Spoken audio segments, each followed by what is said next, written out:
What is up, everybody? Sven Diesel here. We're basically going to be doing a video showing how to make some fettuccine foam for making popper heads, among other things. There's a bunch of different head styles you can do for this, but the tools aren't that extensive. I've got here some foam I bought from a fly shop in a small square. I'm just using some regular scissors here, and I'm cutting it to about a 1/16 to an 1/8 of an inch in strips.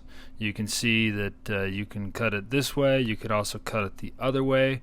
I'm using these particularly for some popper heads, so I don't need them to be too long, and so generally I just will cut a bunch of strips roughly about the same length. If you don't have the skills or the patience that you need to cut a straight line, eyeballing the width of this foam, then you're also welcome to get out your protractor and your rulers and your measuring tapes and pens and pencils and mark it up.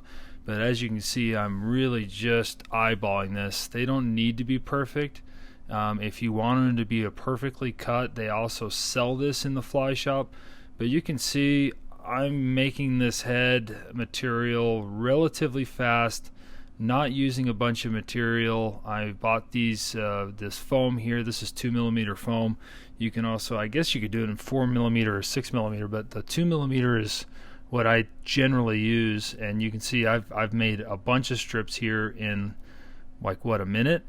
And then because these are going to be used for making a popper head, you can leave them as long as you want, but I basically gather the butt ends together. You could technically use a hair stacker if you want to involve more tools, but basically put them in a pile, stomp them down so they're about even. If you really want it to be precise, you can spend as much time as you want, but I'm just going to cut these in half, and these will be perfect for the popper heads that I'm going to be doing.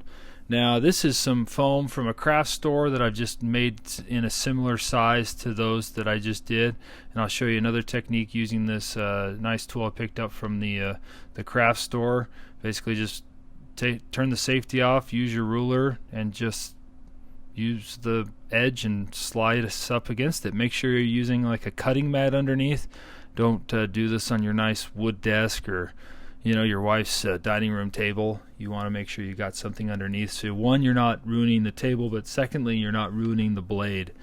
These blades can be a little bit expensive, and you're relatively not dulling your blade too much by cutting foam, but you can see this really speeds up the process compared to the other method, and in my opinion this gets it a little bit more accurate, but for my intents and purposes I don't need it to be wicked precise because most of this is going to be shaved off. But here we go. I'll just butt up these ends, use the ruler if you want, and then just press firmly right down in the middle and go ahead and cut through it. And we've now created about, I don't know, enough material for 2 or 3 popper heads depending on how you're doing these and what style you're doing, but relatively really quick, relatively fast. I'll show you here, just not even paying attention. I'm just cutting these strip after strip.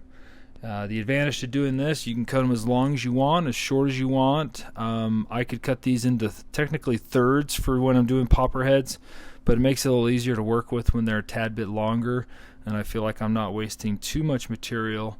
But there we go. That should be plenty now for video or I might do on doing how to make these popper heads from this. So there you go. I just made a whole bunch of materials out of craft store foam or fly shop foam relatively quick with just some tools around the house. So try it out, do it yourself, save some money, and mix and match your colors.